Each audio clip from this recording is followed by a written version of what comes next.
get ready, there's a train a-coming. You don't need no baggage, you just get on board.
Hello, everybody.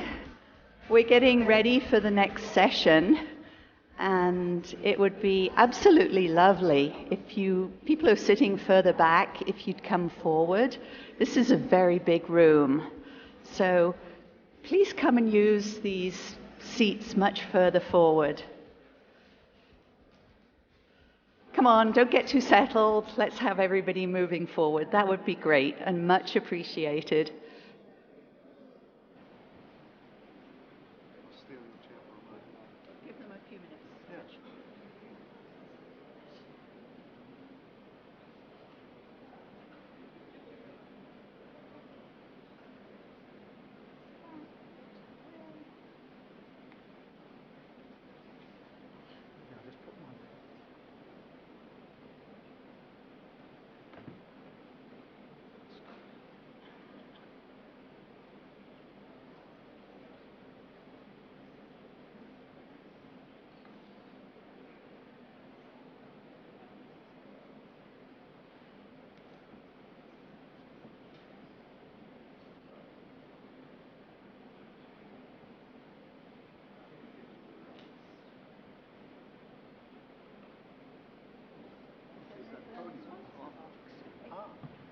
box, Ernest?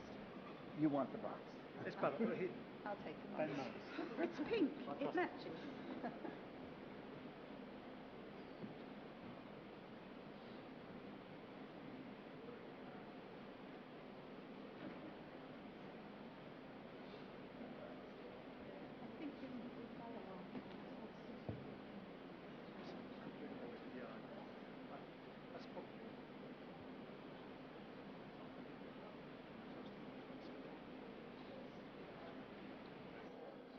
Good morning, everybody. Just while we're waiting for a few more minutes, I just would like to, anybody coming in at this moment, it's really hard to see you out there, but please come forward. It would be lovely to have, the audience further forward. Just gives a more intimate discussion in a very large room.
Good morning, everybody, and welcome to this session in which Professor Ernest Edmonds is going to talk about his work.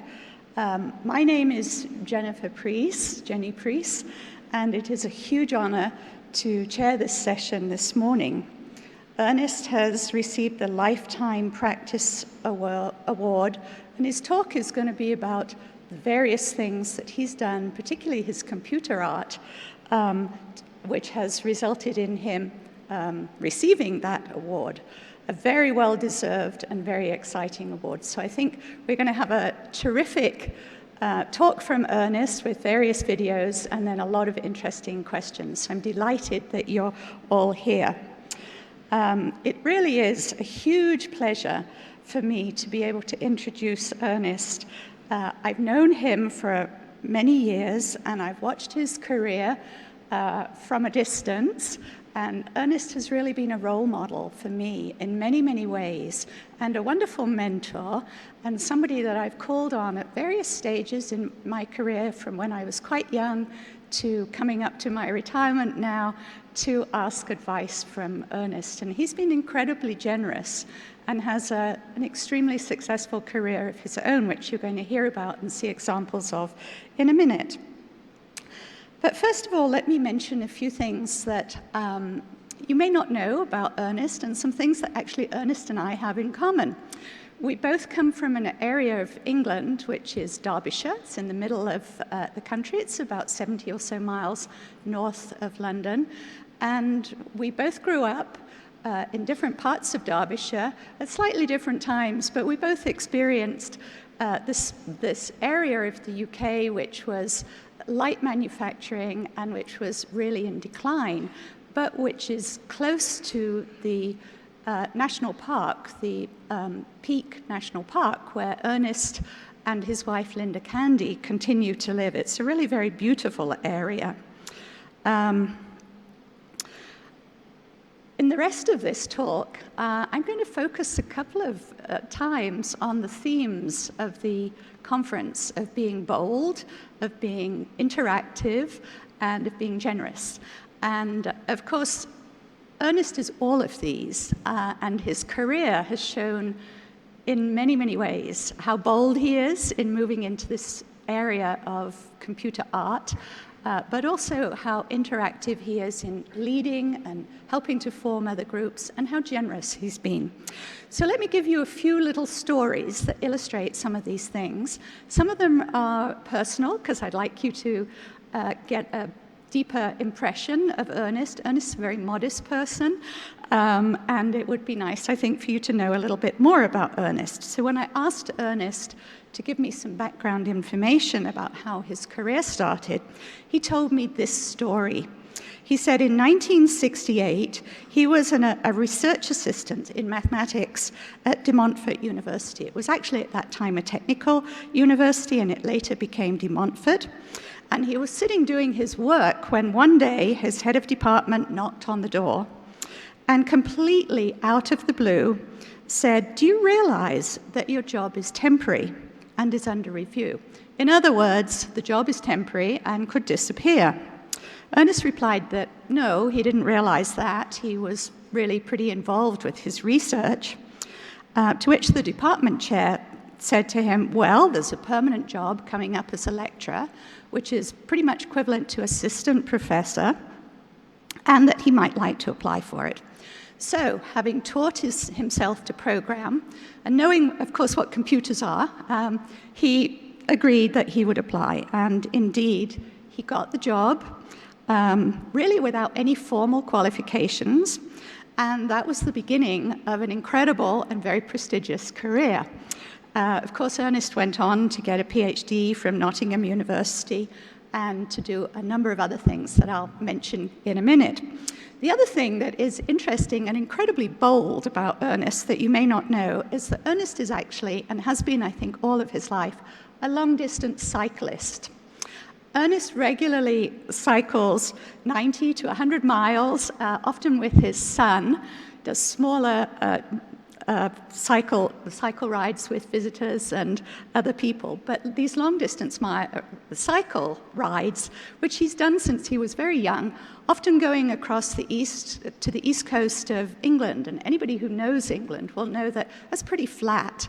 And if you're unlucky and you have the wind blowing against you, it can require huge amounts of energy. So I think only a pretty bold person would set out to do a 90 or 100-mile bike ride, which Ernest has done for much of his life.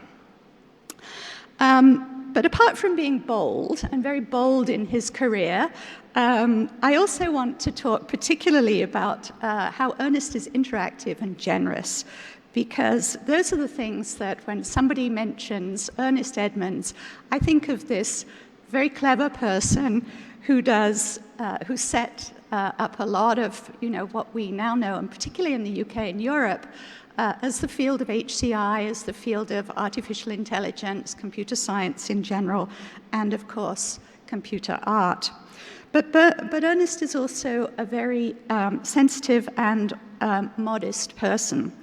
And I think that's probably the key to many of his successes. Ernest has an incredible way of working with groups where he manages to generate some key ideas and then to kind of sit back and allow other people to own those ideas, often very modestly, not even taking credit for them. And as we all know, when we're in groups, we often think some fairly similar things, and we think, oh, that was my idea. But in fact, it was often Ernest's idea. And I think this strategy is, if I could call it a strategy, is more than just a strategy, actually. It goes deeply into Ernest's sort of personality of being somebody who gets an awful lot done, an incredible lot done, without actually making a great deal of noise about it and a great fuss about it. And it's undoubtedly one of the reasons why he's created research groups at 3 different universities, 2 at the UK and 1 in Sydney, and has also become, so successful in his own field. But today, I think Ernest is going to focus mostly on his art, though we shouldn't overlook that, as I say, he's been a leader in HCI and in other areas of computing throughout his career and throughout his life. And indeed, as somebody who's watched his career, I stood by in amazement to see the large grants that Ernest got from the British granting authorities, from Europe and from elsewhere, and his ability to pull together large teams and make things happen. It was very impressive. But let me move a little bit to talk about some of the accolades and impressive parts of Ernest's career in the field of sort of creativity and computer art. Ernest has for many years, since about 1969 or 70, and maybe even much earlier than that, focused on his lifelong pursuit has really been focusing on how you can use computers to generate art in very novel and innovative ways. He takes a constructivist approach, and one of the things that is interesting about his art, which I know he's going to describe in more detail, and I can only just mention, is that his art actually uses a combination, of course, of computer programs, which he describes a little bit as being, DNA, which sort of recombines itself, but is also influenced, or many pieces are influenced, by the actual viewers. How many of you have actually been to see the installation in the exhibit? It's called Shaping Form Sussex. It's actually Shaping Form 17. Anybody in the audience? Few people have been there. Well, if you haven't, this is something that you should not miss. I think it's on for the next day or two, but do go and see that. I spent quite a lot of time there last night. I had my cell phone and I was busy taking pictures, and I thought, if I watch this long enough and I take pictures long enough, I'll be able to work out how this works. Well, of course I couldn't, but it's a really beautiful piece of art, and as I say, it's a combination of reacting to the person who is looking at it and also responding to the computer rules. And it's, just to tell you a little bit about it and show you something, it's absolutely gorgeous. And this lovely scarf, which Ernest gave me yesterday, which is generated, I think, from that installation, or maybe an earlier one, and which was printed when he was exhibiting in Beijing with Microsoft, is super. Look at that. That's a real wow. And so I wore my pink today so that I could wear this and really enjoy it. And tomorrow I may wear black all day, and it'll look lovely with it. So that is a gorgeous gift from Ernest. And Ernest's art has also been framed, and it's in many exhibits.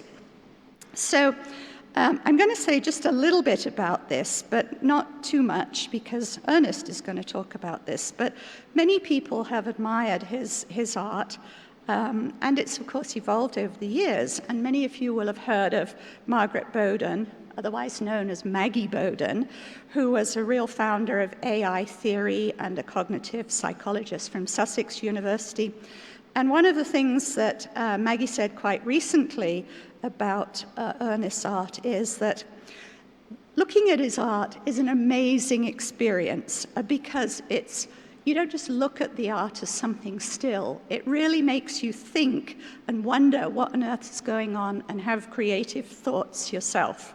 So I think that's probably one of the most complimentary things that anybody can say about somebody's art, and I think that's really the case. So do go to the exhibit and enjoy that art. Ernest has many books to his name, and one book that he's particularly excited about that's coming out, which you should look out for, is about his life's work of art by Francesca Franco that's being published by Routledge, so look out for that. And he will also soon be publishing his own book of Art and HCI, published by Morgan Claypole, with, actually, said Maggie Bowden. So look out for that. Ernest has shown his art all over the world, in Beijing, in Rio, in Shanghai, in Sydney, in Melbourne, in Moscow, Riga. The list goes on, in Washington, D.C., and, of course, in London's Victoria and Albert Museum, one of my favorite museums in the UK.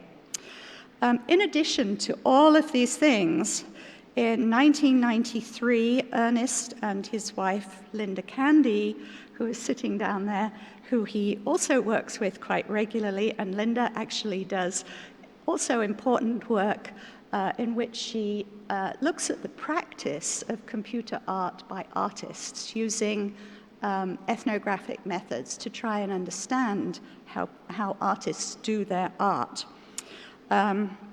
Anyway, Linda and Ernest co-founded the SIGCHI Creativity and Cognition Conference, which is a successful conference that's run for several years now, since 1993. In 2015, he put on a unique contribution to HCI and CHI, and Ernest was also inducted into the CHI Academy, and in 2016, he was co-chair with others for an art exhibit for SIGCHI. So for all of these contributions, Ernest has received the 2017 Lifetime Practice Award. What an incredible achievement to have achieved this, not just for computer art, but for all of his other research over the many years in computing, in HCI, and for being an incredible mentor and leader of both young researchers and of large research groups at 3 universities, 2 in the UK and 1 in Sydney. He's an absolute role model for everyone, and he's an incredibly nice and generous person. And so with that, I want to introduce Ernest Edmonds, who's going to take us on an exciting tour through his achievements and through his art.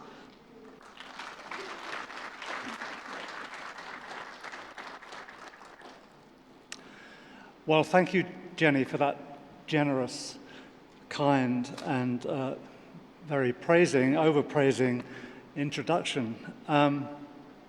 Also, thank you to SIGCHI for giving me the Lifetime Award, about which I was quite surprised. I found out just after one of those bicycle rides.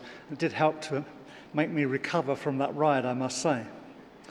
That's a wonderful gift to me from this community. Thanks also to the community of creative people and interactive art people who work in and around CHI and SIGCHI, because in a sense, the most important thing about my getting this award is that it legitimizes our rather strange work that we do from many people's point of view.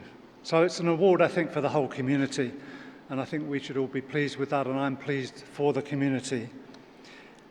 And thanks, of course, also to Linda, who Jenny mentioned, maybe didn't make enough of the fact that Linda has worked with me on so many of the projects that I'll cover briefly in the next few minutes. So the title of my talk is Creatively Crossing Boundaries. My point about this particular heading is that it's at the boundaries, over them, that the real action takes place. You know, what we need to do is not build walls, but sit on top of them, build ladders over them. And that's where life gets interesting, exciting, that's where the action is.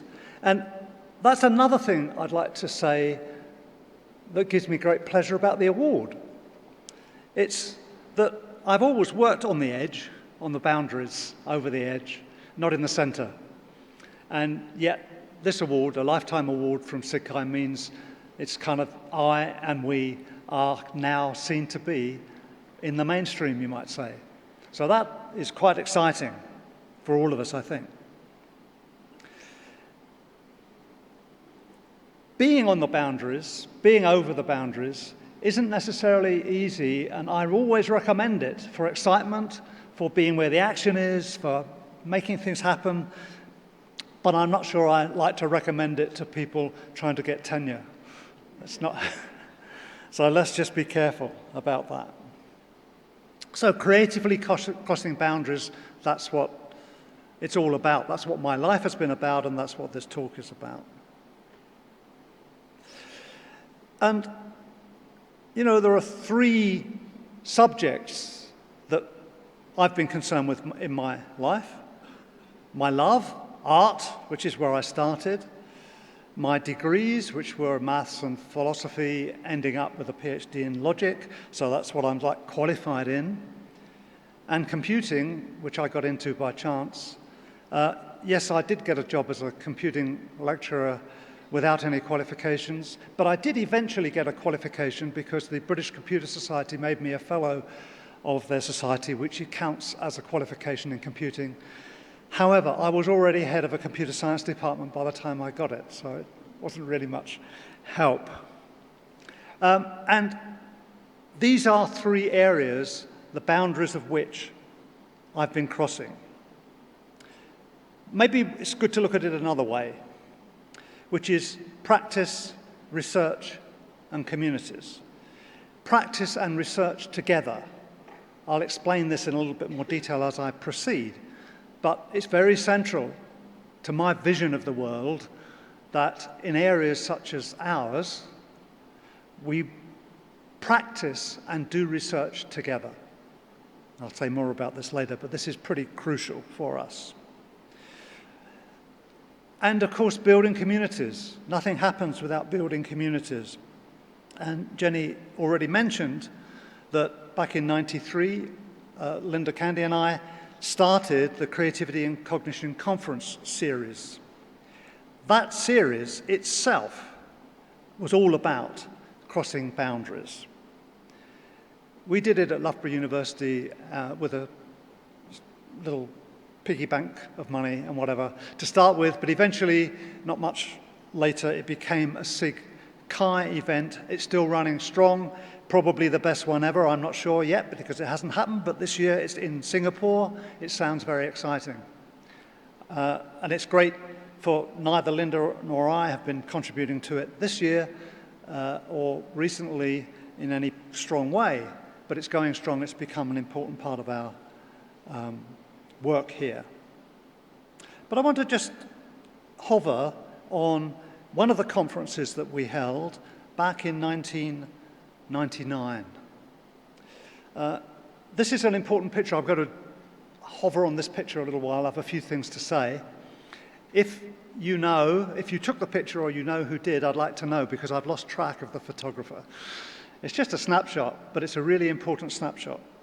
So I want to deal with it in two ways. First of all, the people in it.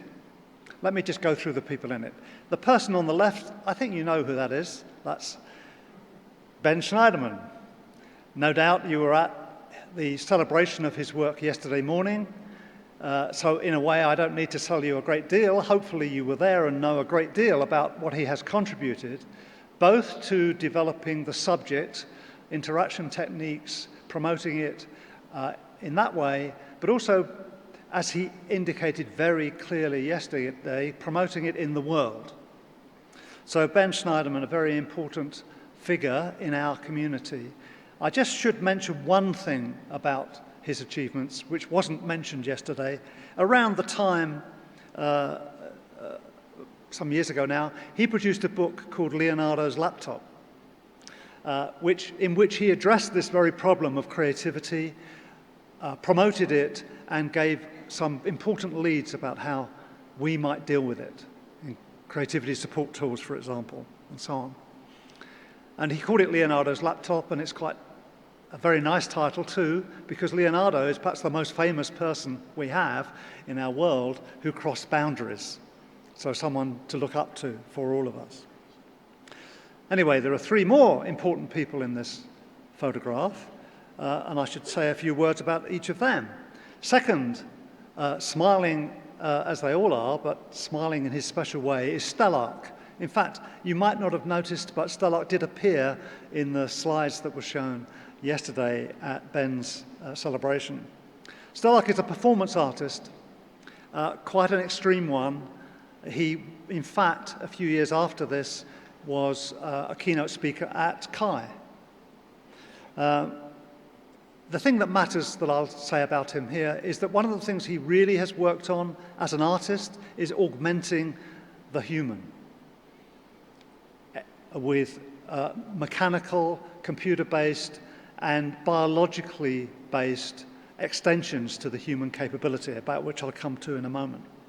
So, an artist is the second person in the picture. The third person in the picture is Gerhard Fischer. Gerhard is one of our strongest boundary-crossing members of the CHI community. I've known him for many years, and we started together looking at unpopular things like the connections between AI and HCI and stuff like that. But he also is concerned with, if you like, the more creative side of life too. So there's Gerhard Fischer. And the final person on the right-hand side is Marvin Minsky. Marvin Minsky, of course, one of the founders of artificial intelligence, a very tough kind of guy. Whereas you might say the way that Ben promotes HCI, as he was doing so effectively yesterday, that the main thing we should worry about is HCI, well, Marvin, no longer with us, but used to promote AI in the same kind of way. AI can solve everything. So he was seen sometimes as a hard-nut person, but he wasn't so hard-nut. I mean, I recall when he visited our house, we had 3 cats at the time. One of them was, we always thought, the most intelligent one. And Marvin and the cat got on like a house on fire. And he spent a lot of his time walking around the house, carrying this cat, stroking her. So he was a warm, communicating person in this way, despite his reputation. So, why is the picture important to me? Well, this is crossing boundaries, this is making connections. What Ben is doing here is he's wearing Stellark's third hand, or third arm. It's an extra device that Stellark made as an art object. And he's shaking Marvin Minsky's hand with Stellark's third arm. So what do I like to say this picture does? It shows art bringing HCI and AI together, making that connection across that boundary. Looked on by Gerhard, who of course himself did exactly this kind of thing. So what I'm going to do in this talk is go through some points in my history. It's a personal talk I'm going to give. It's nice when you're invited. I didn't have to get it refereed. So I could say all sorts of things that would never have passed my referees. And I can be quite personal about it. Of course, there's a worry when you're offered a Lifetime Award. What does it mean? Does it mean the lifetime's done? You know, goodbye, thank you for that. But some of us go on. Well, last Friday night, I was at a concert, seeing a concert given by someone who's pretty much the same age as me. And he recently got a prize. That was a pretty big one, actually. It was called the Nobel Prize for Literature. And he was still performing okay. Well, maybe it was a bit rough compared to the early Bob Dylan. And maybe it wasn't quite as imaginative and innovative as the early Bob Dylan, but it was a pretty good show. And so I thought, well, that's good. Maybe we old guys can still do something. Well, okay, my history. I started with painting. This is a painting I did when I was 20. It's the first painting I ever showed in a public exhibition, which was in London, in a group called the Free Painters Group, and you can see from the painting that was a pretty good title of a group for this painting to go in. At this time, I'd not met a computer, I'd not seen one, I'd certainly not touched one. Not many people did in those days. Before that, I'd been painting portraits. They never won prizes. I did sell a few, but when I got into abstract art, I actually started to show. So I was an artist then. And if you'll forgive me, because of the audience here, I'm going to say a few words about art. I'm not going to tell you what HCI is, you know that. And hopefully you've heard a lot about it during the conference anyway, things you didn't know. But a few words about art are worth making. It's quite interesting. If you ask the general public, I think the strongest modern artist that people talk about is probably Van Gogh.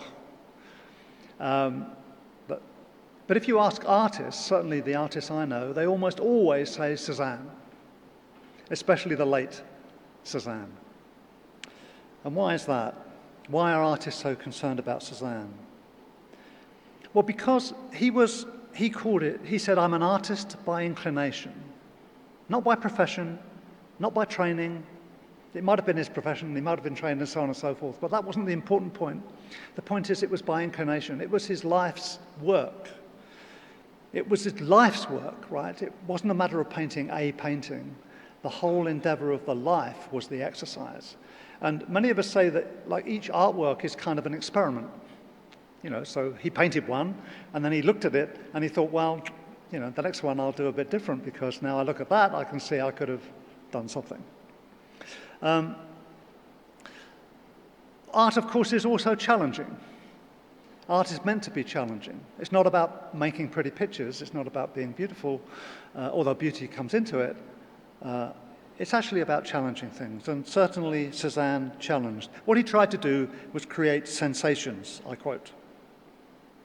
Another important artist that was very important to me, and to many other artists too, is Malevich.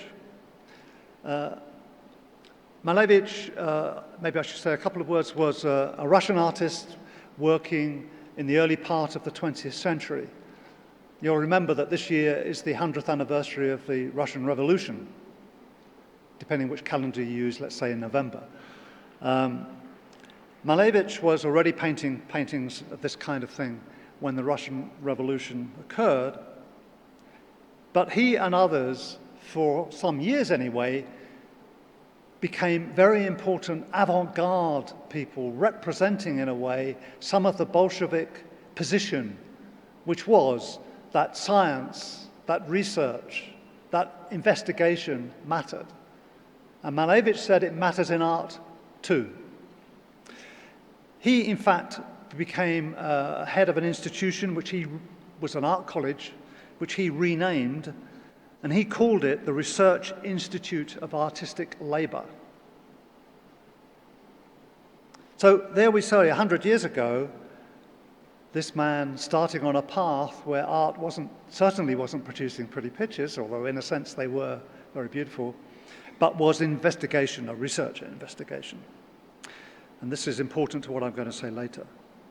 You see the quote from him there, making art with the help of a law for the construction of interrelationships of forms.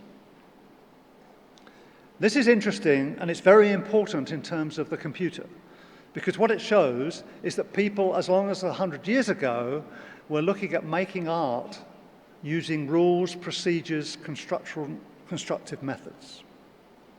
Well, at the same time, as I was doing this early art, I was also discovering the computer.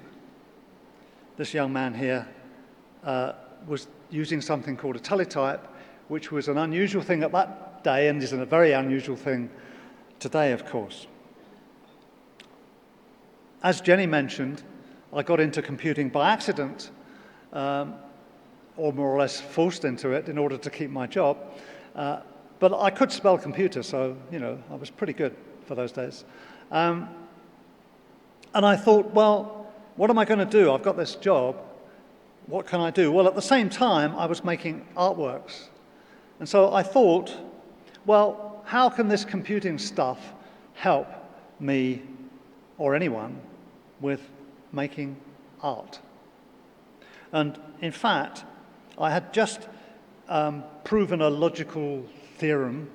In the top left of the image there, you see the first few lines of a paper I published in the Journal of Symbolic Logic, which was pretty good. But the Journal of Symbolic Logic would not have published it had I mentioned computer. So I used the computer to work out how to do it and then just showed them the proof.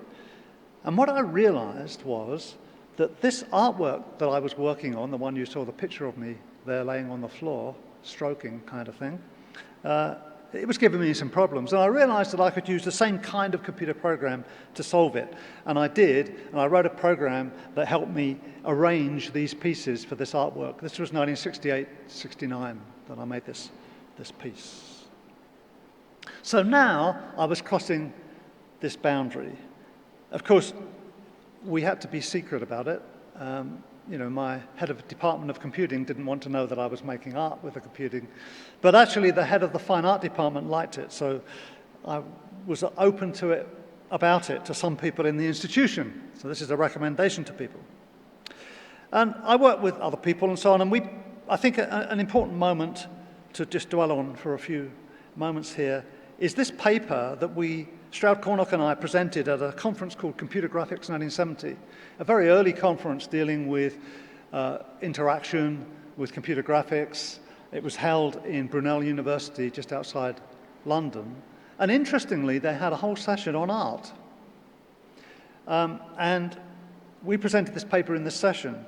The title of the paper poses this question about whether the creative process would amplify the artist or replace the artist. Okay. This, of course, became a theme for many, many people, and is still a problem today that many people think of computers as things that can replace human beings. And the alternative is that they can augment, enhance, and amplify human behavior. And you can tell which side of the fence I sit on. I'm sure everyone here must sit on that same side of the fence.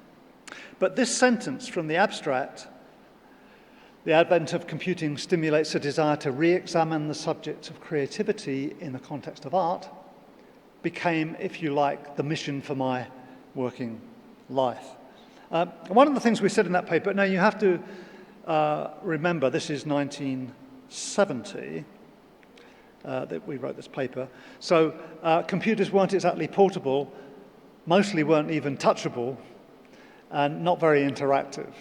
But on the other hand, we could see a future coming, and we drew diagrams. I'm not going to go through all this detail, but basically we showed how in the future computing would affect art mostly by enabling interaction. So interactive art would become the big thing. And so pause a moment and think, what am I doing here? I'm talking about trying to use computers in art, and then what happens next? Well, facing problems. It was very, very difficult. So what actually started to happen in my life was art started to drive an agenda for computing research. Art started to invent a future for interactive computing. So the crossing boundaries was one thing driving the other. Of course, the other way round worked just as strongly, that the computing was driving the developments in the art. So this boundary was a two-way thing. And just remember, interactive art around 1970, well, the problems that we saw were human-related. I was doing stuff, I wrote compilers and did all that stuff that the hard-nut computer scientist guys thought was important. But what I discovered was that was the easy bit. Getting the interaction right from a human-centered point of view was the hard bit. And we needed to develop new software development methods. All our students were being told that they had to use the waterfall model, let me not go, for developing software, which was absolutely useless for this kind of application. We needed new system implementation methods that would enable the new development methods to be implemented.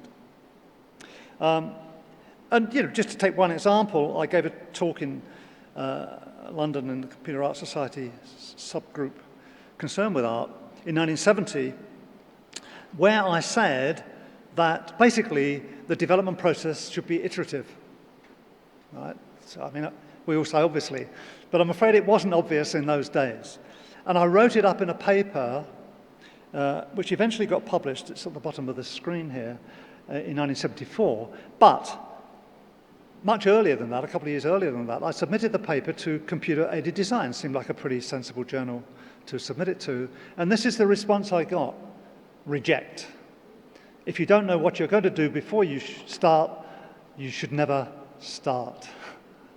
Okay? So the paper was rejected on those grounds, but eventually I published it in the General Systems Yearbook because those General Systems people appreciated this point of view. I was also working on communication. This is maybe worth mentioning again, that we're talking 1970. This is like not the World Wide Web world, not really the internet world. There was just beginning to look at the internet. But I was building a communication system. Actually, I did it with a soldering iron, not a computer program, where people would communicate with one another on a very, very low bandwidth in something I called a communication game, and where the artwork was about the communication between people. And the image on the bottom right is a recent reconstruction of this piece. So art systems for interaction, and so on and so on and so on.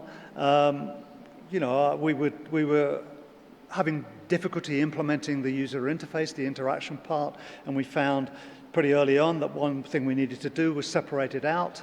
So we used a microcomputer stuck on the front of a time-sharing machine so that we could put the interactive software separated from the main machine on this microcomputer. And then we started to work on this kind of software architectures that would help deal with this, and so on. So again, the need of the interactive art was driving the kind of research that I and my colleagues were doing in interactive computing. Interactive computing, HCI, by the way, in those days was called man-machine interaction. But people worked out that that phrase was not a really helpful phrase in several respects, and it disappeared. But that's what it was called in those days. Now, so what does all this mean? Now, I think that a nice thing is to do with the bicycle.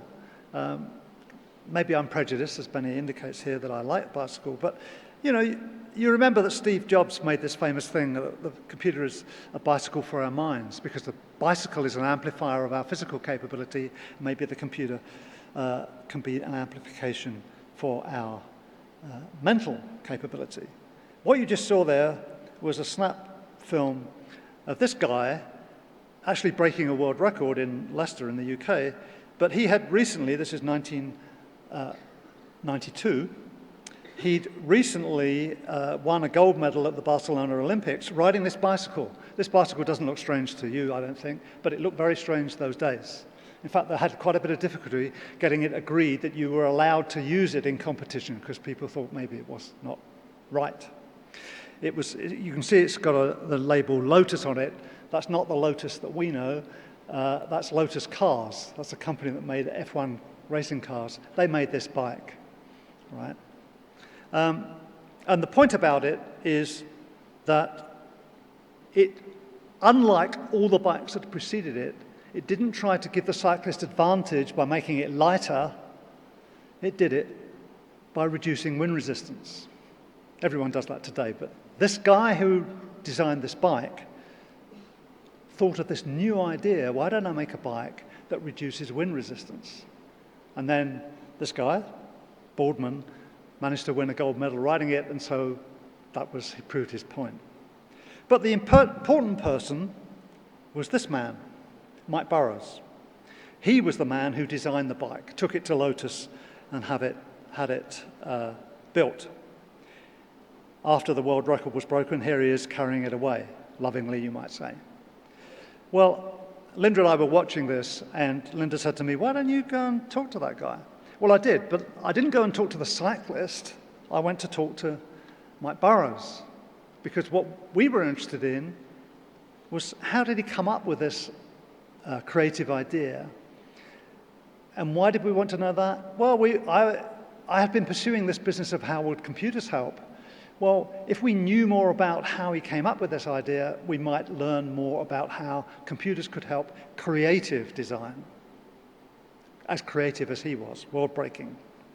And, well, I don't have time to tell you the story, but Linda did a lot of research, interviewing him, finding out lots of things about it, from which we were able to develop some guidelines for developing creativity support tools. Well, while this is all going on, of course, I'm still painting and making art. I was making systems art. So I said I'd say a few things about art. I have to say a couple of sentences about systems art. Systems art is art where the underlying structures that are used, the ways that the geometry is made, how the colors are chosen and so on, is all done in a mathematical kind of way. So the art might look simple, but behind it there are very complex algorithms and procedures and so on to develop. That isn't actually new in art, because if you think back, that's what perspective does. So artists are not unused to that kind of thing, but in the 20th century, following Malevich and others, they developed these other structures using this kind of thing. And it went on. I found in the early 1980s, so now we have Macintoshes and PCs and other such machines, I found that I could make generative art. I could make, in effect, movies. This one is a movie that was laid down onto videotape from a computer. Basically, each of these frames is not designed and put together like a movie normally is, frame by frame, but rather there's a set of rules, and in real time, the artwork is being developed as you watch it. Okay. It's a very simple artwork because I was dealing with very complex problems. Now, we went on. We went on and were very fortunate to be given money by the Science Research Council in the UK to study artists in residence. What was the point of this from the money point of view? Well, the money talk was this: if we could understand how artists use computers, collaborate with computer scientists to develop exciting creative things, we can learn about the HCI requirements for creative users. Okay. And that learning, we postulated, would give us lessons that wouldn't just apply to artists and designers and whatnot, but would apply to everyone. Because artists are just normal people. They just try harder to do, they're more mission-driven in what they do. They're normal human beings, and the things that they need, we all need.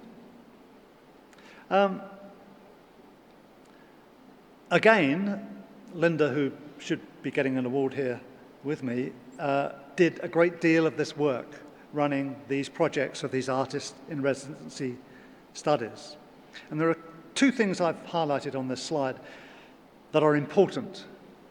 One is they were practitioner-defined projects. The artists defined the project. The artists were the leaders.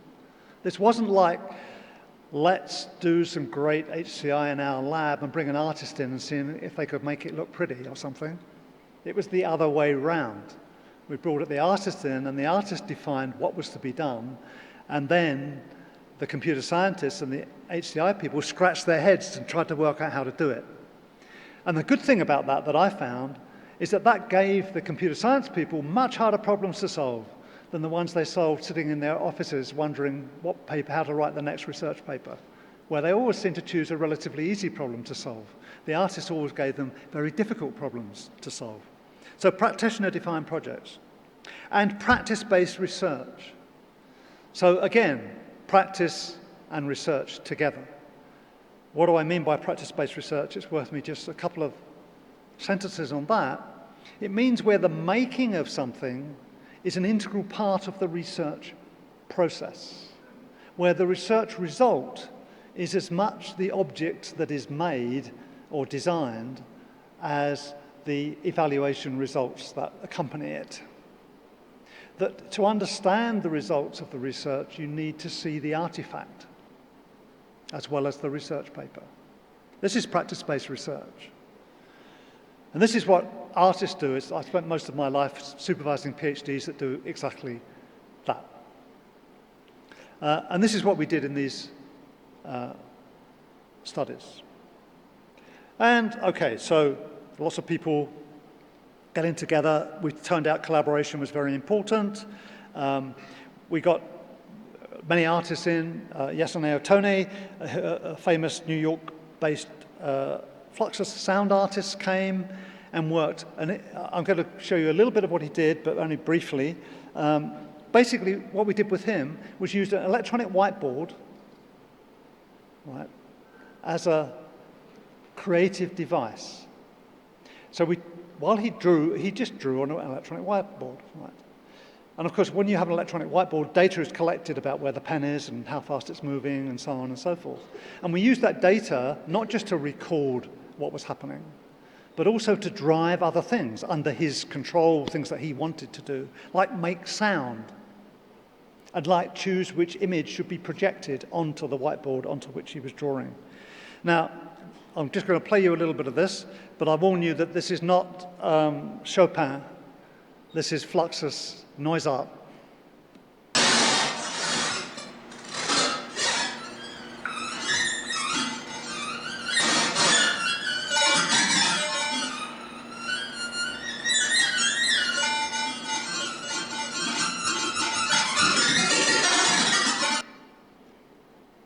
And so on. And we had many successful artist-technology partnerships, and one of the things we learned most about was how these partnerships could work and what kind of characteristics you need for, if you like, say, team building. What kind of things had to be done in order to make this kind of creative practice work. This was then generated into a book. This book, Explorations in Art and Technology, came out as a result of that work. We're now working on a new edition, bringing it up to date, but it has lots of reports on these kinds of studies.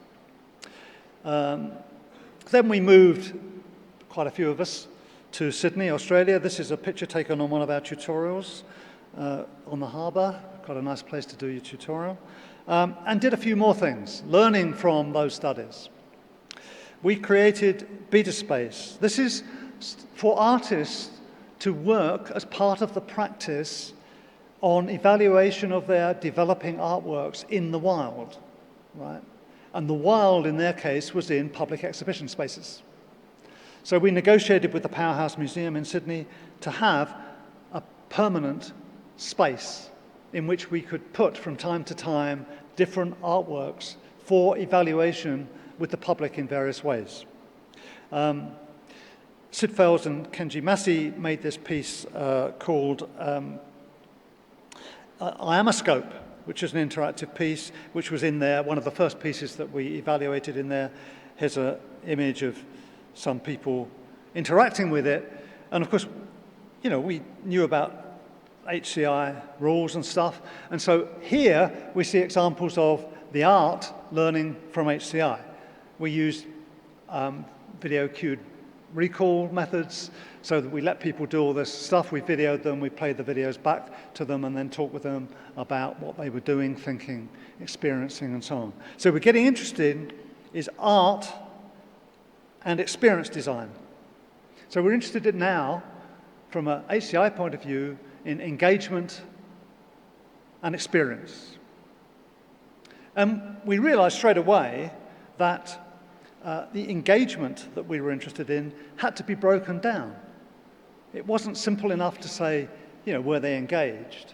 Because you're in a gallery here in a museum. People come, they come back next week, they come back in the afternoon, and so on. There is what is often called in the museum world attraction. Attraction is, do you actually stop and look at it at all, right? So there's that one form of engagement. Does it attract attention? Do you pay it attention? Then the sustainability.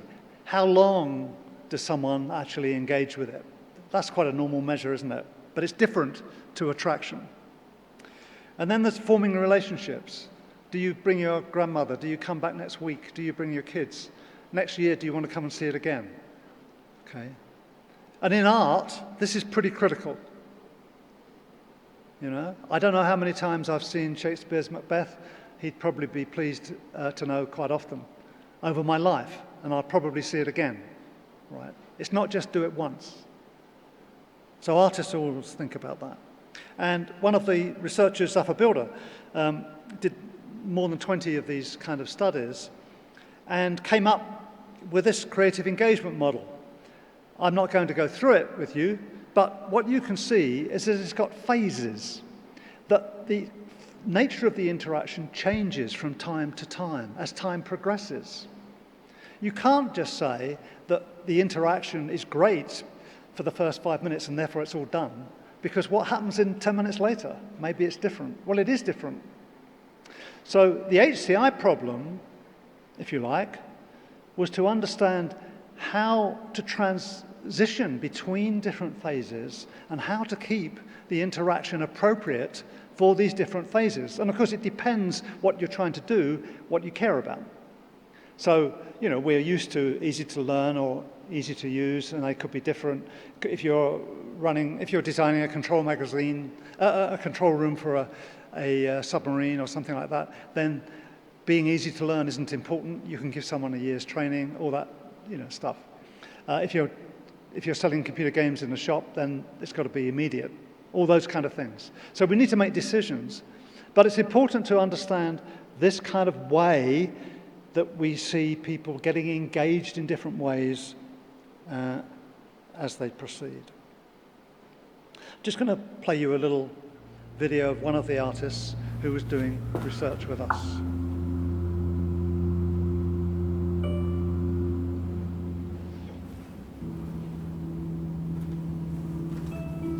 So this is someone doing practice-based research as an artist. This work was created whilst I was on exchange in Japan, working with Dr. Kazushi Nishimoto, who is affiliated with CCS. He works at the Japan Advanced Institute of Science and Technology in Kanazawa. Sprung was created in response to an earlier work called Elysian Fields. That work was using a floor pad system and had an animated abstract field of grass. And one thing I noticed as people walked around it was that they tended to stomp their feet, even though the amount of pressure that they were putting on the pads didn't actually affect the work at all.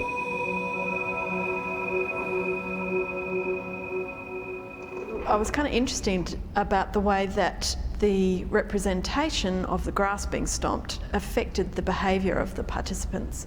And so I designed this work with springs to see if I could get people to using the same floor pads to actually jump and spring about instead of doing that kind of stomping behaviour.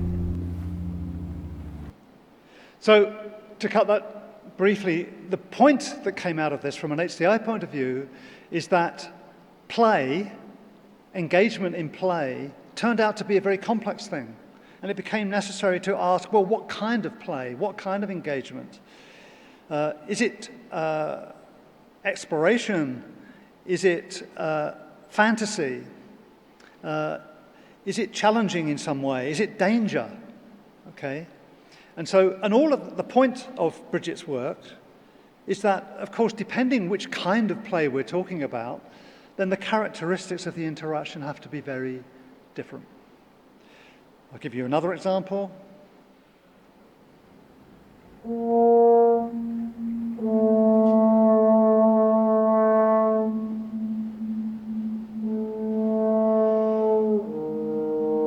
my PhD, I'm examining the development of interactive software for musicians. And the basic research question is, can using computers to visualize and transform musical performance enhance performers' understanding of their playing and encourage creative exploration? So what you can do as a musician is improvise with this toy in a way that the toy sort of becomes an extension of the instrument.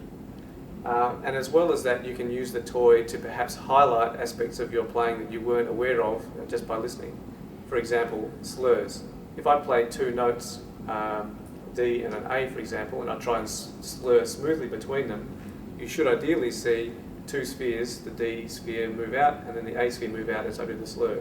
If I don't do it smoothly, you'll see more than 2.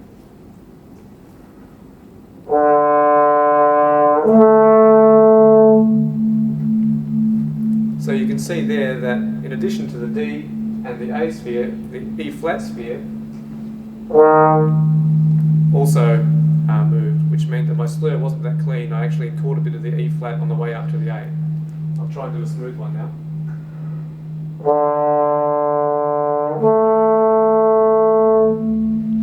Okay. Better, but not perfect. So Andrew went on to look at how musicians interacted with these kind of things. And he found that they interacted in really quite different ways. And he called them instrumental, ornamental, and conversational. Instrumental meant that they tried to play the visuals, that the visual was basically like another part of the instrument. Ornamental meant that what they tried to do was to build ornament around the sound, so that the visuals was kind of additional material that added ornament. Conversational was where the musician was actually responding to what the visuals were doing. And that was, if you like, a deeper interaction. Well, Andrew went on. I mean, he was my PhD student then. He's now running the research centre that I set up in Sydney. And he has his own PhD students, one of whom is Andrew Bluff. And he and Andrew Bluff work with the Stalker Theatre Company. And the Stalker Theatre Company is a very innovative company that produces technology-rich theatre. And so in this work, sound and, in fact, vision, so people's movements and the sounds that are being made, are being used to generate images in the background. Now, I'm going to show you a little bit of a theatre piece that they've developed, which is actually a children's drama about Aboriginal people meeting the Aboriginal life, the kangaroos and the koalas and whatever, in Australia. And so just watch for a few moments. Dot and the kangaroo, an excerpt. And you can see the images at the back are being created in real time as part of the performance.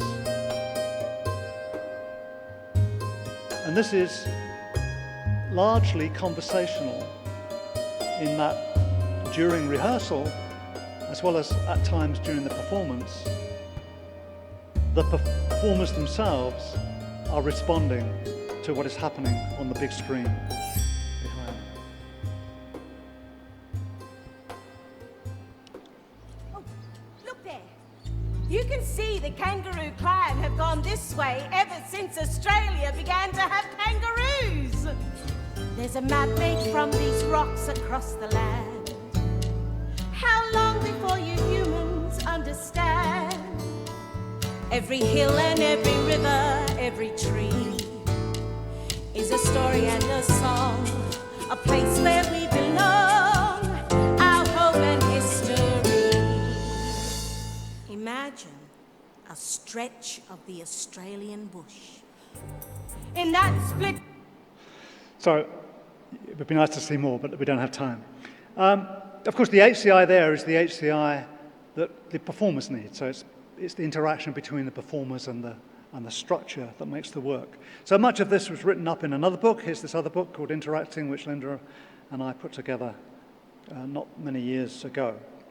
Okay, so all of this time I'm still making art. My art is still developing. It's becoming easier to build some of this stuff. So actually I'm trying to build harder things. Interactive, using big displays, sometimes still painting, sometimes going back to the communications game idea. You remember I said I made this communications thing using soldering irons? Well, of course, then I could use the internet. So here's a piece called City Tango, this is how it looked in Sydney, and at the same time, this is how it looked in Belfast. And basically, the artwork had this simple first one, had these two elements. interacting with the people in each location and interacting across the internet. And public places, interactive work in public places, in art galleries. And then there's this. This I want to say a little bit about. So this is a work of mine. You can read some notes here, but I'll also speak to the ideas. The piece in the gallery here is of the same class of work as this installation. It's generative.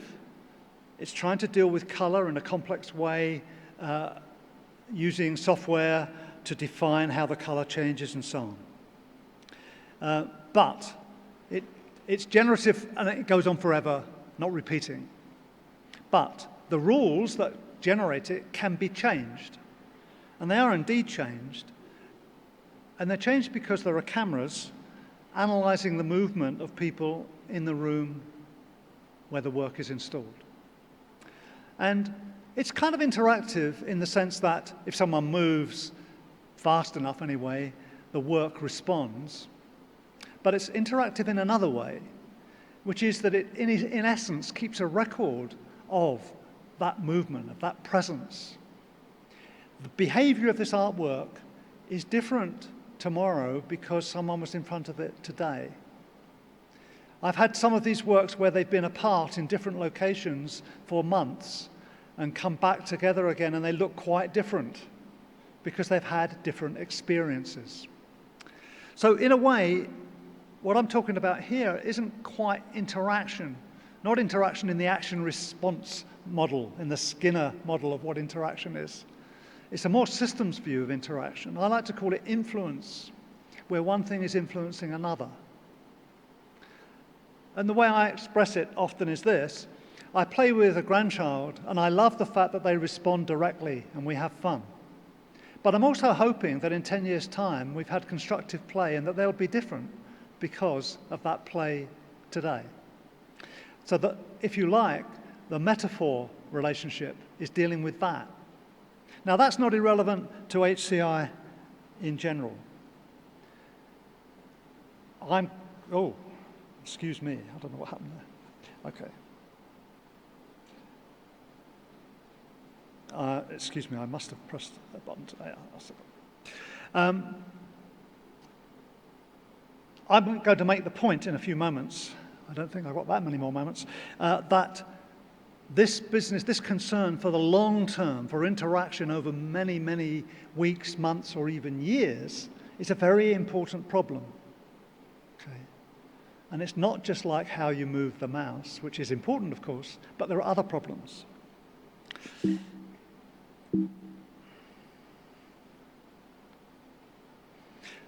And these other problems are more to do with physical spaces. So I said that the work from communications games started to use the internet and move across the world in this way. This is a piece which is working between San Jose, actually, and Leicester in England. Connected, interacting, responding, questioning, not being clear. It's not to solve a problem. It's not to serve a purpose, it's art.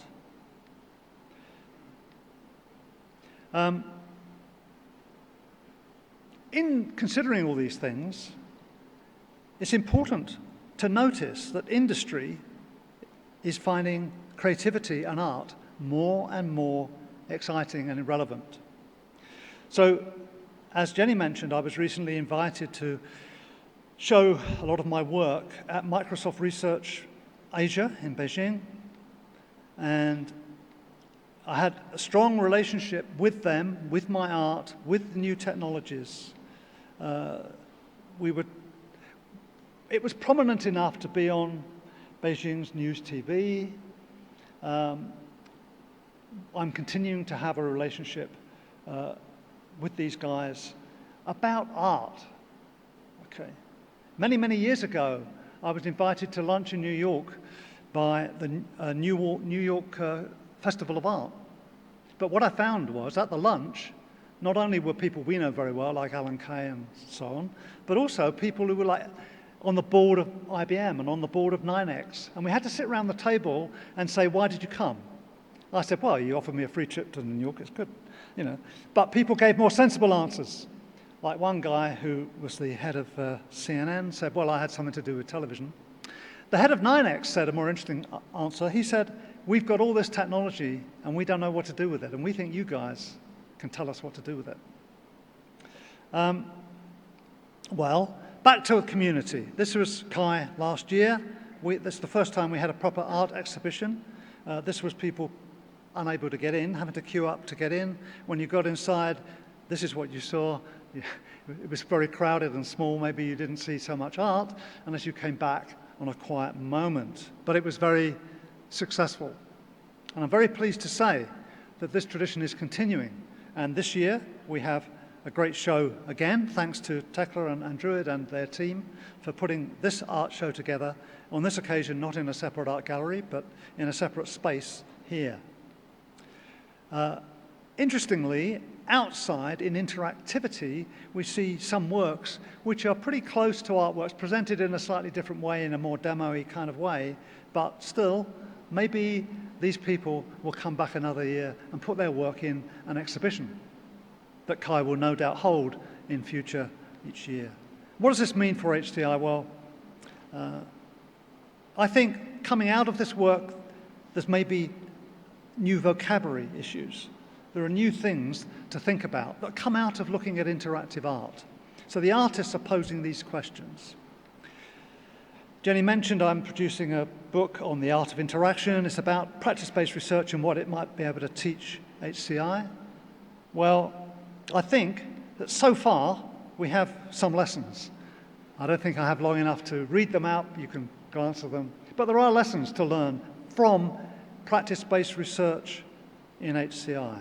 And here are a few of them that come out from this work. And I'm not going to read them through. So we've made progress by crossing boundaries. We've pushed HCI forward in certain respects, particularly in support of creativity, which in my view is a very, very big and important human question, amplifying the human mind. But what next? Well, that was my last 50 years, and I think we need to ask a 25-year-old what's coming next, but I can give a guess. You know, an educated guess from an old chap may be quite wrong, but, you know, let me try. So what's my guess in terms of creatively crossing boundaries in the future? Well, certainly more of this, for sure. Well, I think artificial intelligence is there. It's an important thing. I'll say a couple of words about why I think that's an important thing. And of course, I remind you of this slide, remember? We had that. Ben himself working, being friendly with Marvin. Maybe that was the beginning of something that could be in the future. This is another boundary that I've crossed that we haven't mentioned, but you know, I've done, some of my art is written in logic programming languages from AI. Some of my art uses image processing technology, pattern recognition. The AI is used in the art. So that's another boundary. I've actually published stuff in that community. I also helped found the Intelligent User Interface series of conferences, which when I founded it was sponsored by SIGCHI. It seems to have lost that connection. Maybe AI and intelligent user interfaces and so on is not popular in our community. But interestingly, they say things like they welcome art, but if you look at the program this year, you won't find much, if any, art in it. So there's a lot to be done there. And there are major questions that are HCI questions that AI face. For example, the connectionist model of AI has won over the symbolic. The connectionist model is kind of secret, hidden. You can't question it. You can't get explanations from connectionist AI. It's quite successful in a sense, but it's quite a failure in terms of how we can interact with it and use it. And that's our problem to solve. We need to wrestle with it. We need to not shy away from AI. We need to say, hey, you guys, you need us because you have a big HCI problem.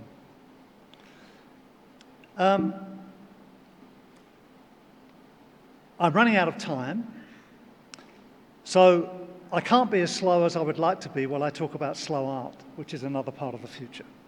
John Cage, the famous avant-garde American composer, wrote very slow music. He's got a piece which runs a few hundred years, it's still running, he's dead, but it's still being performed. He wrote pieces that lasted a long time. And he had a nice phrase that I think is good, or a nice question. His question was, why are people so mean with their time? Why do you want everything to be fast? Well, we saw a bit of this in the Shaping Space. But there's something which goes around the world now, it's called the Slow Art Day. And this is a picture from a Slow Art Day. What these people are doing is they've chosen a painting and they've brought their chairs and they sit there all day and look at it. They give it time. And there's something called slow TV.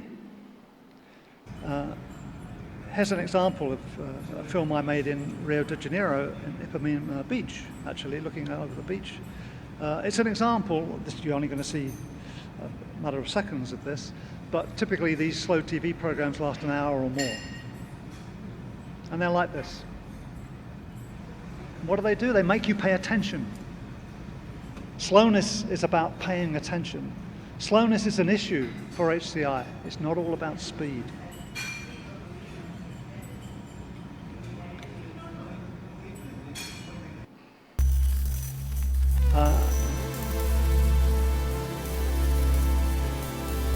This is a piece by Anthony Rowe. He wasn't one of my students, but I was an external examiner for him.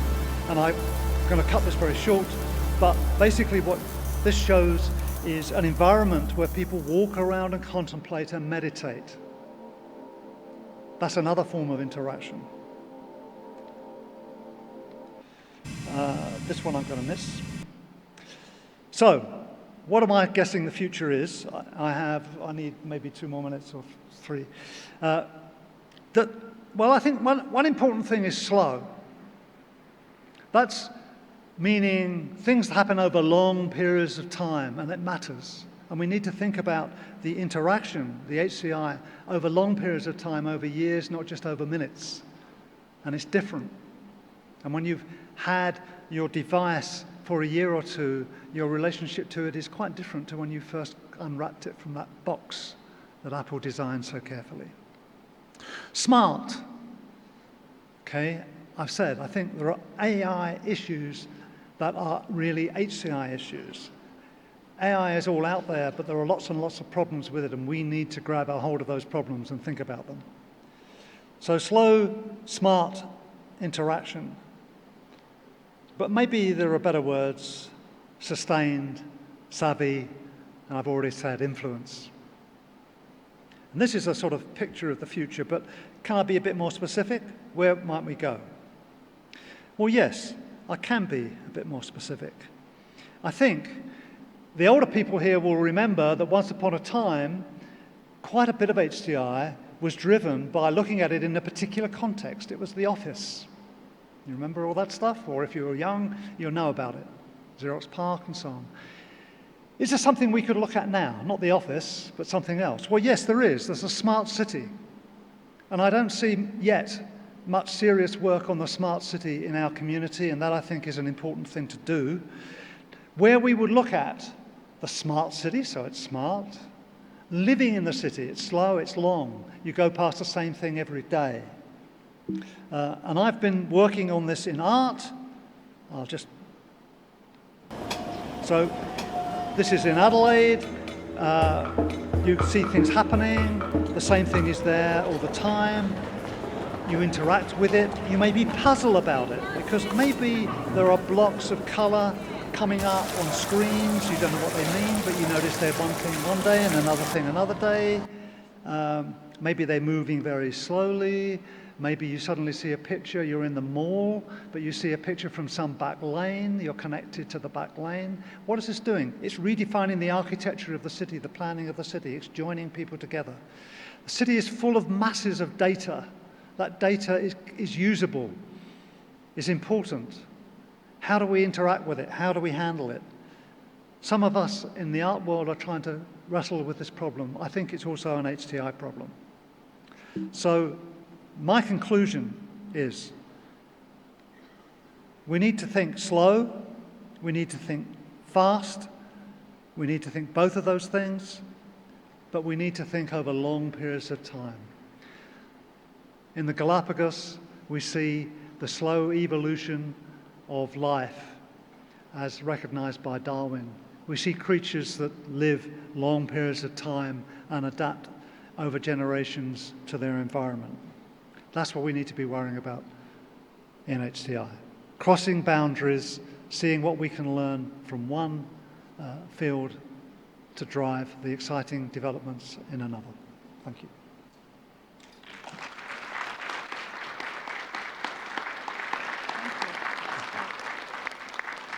What a wonderful talk. We have time for a few questions, so please come to the microphone as usual and give your name, and Ernest will be happy to address your questions.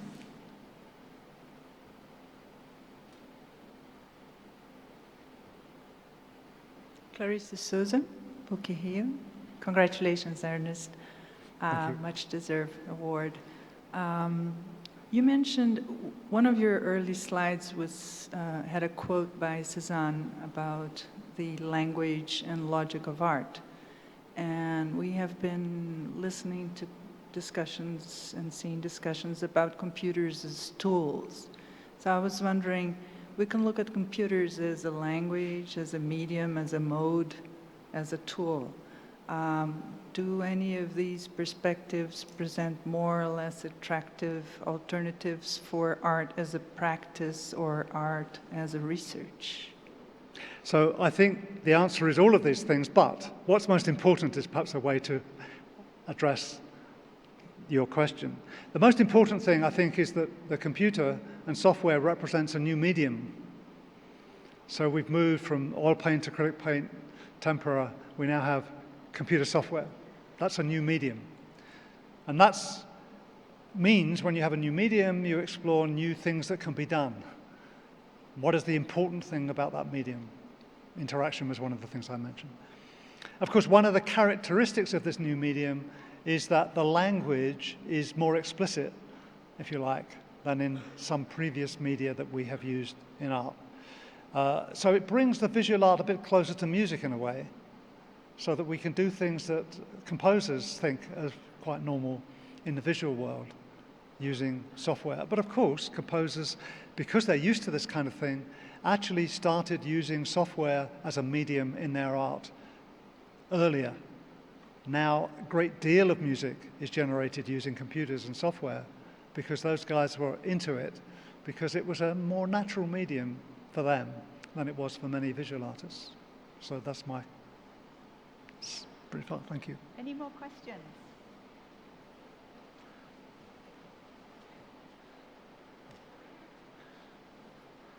Go for it. Hi, Vicky, University of Tokyo. I wanted to ask you about how you're reframing your research now. Earlier in your presentation, you talked about being rejected, your work being rejected because you did not present an outcome. Your work wasn't defined by an outcome. And so, is your work defined by an outcome now, or how do you present that? Yeah, it's got easier, I think, but it's possibly got easier because I've got older. Maybe I'm more mainstream. That's how you get these awards, I guess. But what I've discovered is where to place the results of the research. And I think it's in the context of engagement and experience and understanding that. And I think that what the research that we can do contribute particularly to understanding how to grasp experience and engagement, as well as generating results about that. So that is great. There are still technical things, and the technical things are not so difficult now because the main problem at the beginning was the one I mentioned, which was that people had this idea that you had to go away, get the requirements, write the spec, and then go and sit in the corner and write the software and then deliver it. And we do the hard stuff, and that's more accepted in our community. But even so, quite recently I spoke to an extremely senior figure in the secure and reliable software world, who was very concerned about proving that the specification was used correctly to produce the software, which is important, like for aircraft and so on and so forth. And I asked him, well, that's great. I'm very pleased, that all your work, of your life's work, etc. I said, but I wonder, what do you think about making sure we get the specification right? And he said, oh, that's too hard.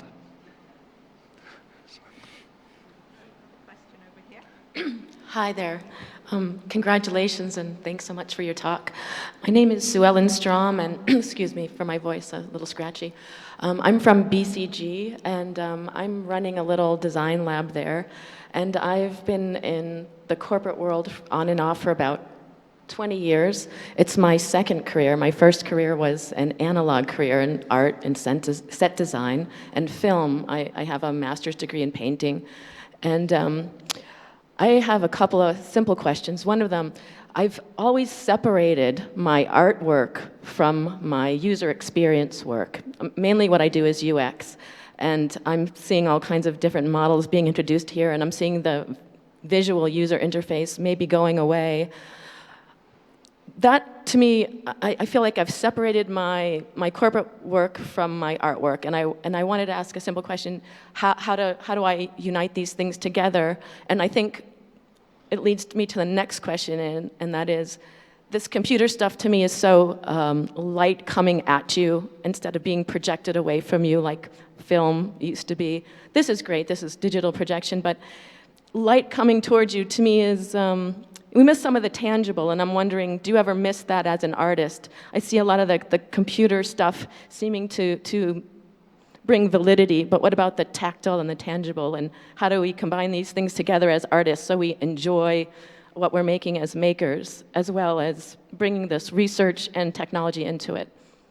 I'll try to be brief, but answer both of those questions. The first one, I think that it's a matter of ingenuity to show how relevant the interactive art stuff or even paintings are in terms of helping us understand human experience and UX stuff.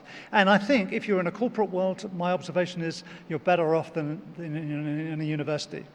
Several of the exhibitors in the art exhibition here are actually in company research labs, employed as artists in research labs because the companies are recognizing that this matters. Universities are a little bit behind in this respect. The second point is, I would say I'm a concrete artist. I'm interested in a concrete reality. I'm not interested in anything else. So to me, if it's projected light, it's transmitted light. I deal in reflected light and transmitted light. The transmitted light is concrete just like the reflected light. But it's the concrete reality. It's not what lies behind the screen, it's the screen itself, which is the concrete reality of the object. If you look at my work in the exhibition, you'll see that it has a particular quality, and that's the quality of the screen itself and the way the light is handled by the screen. So it is concrete. But of course, artists are making physical things with computers too. I showed Stellark making physical objects, so it's not all lacking material. It's not all light. So Ernest just mentioned his exhibition. That seems an excellent place to stop and to remind you to go and see that. And let's thank him again for his amazing achievements and congratulate him.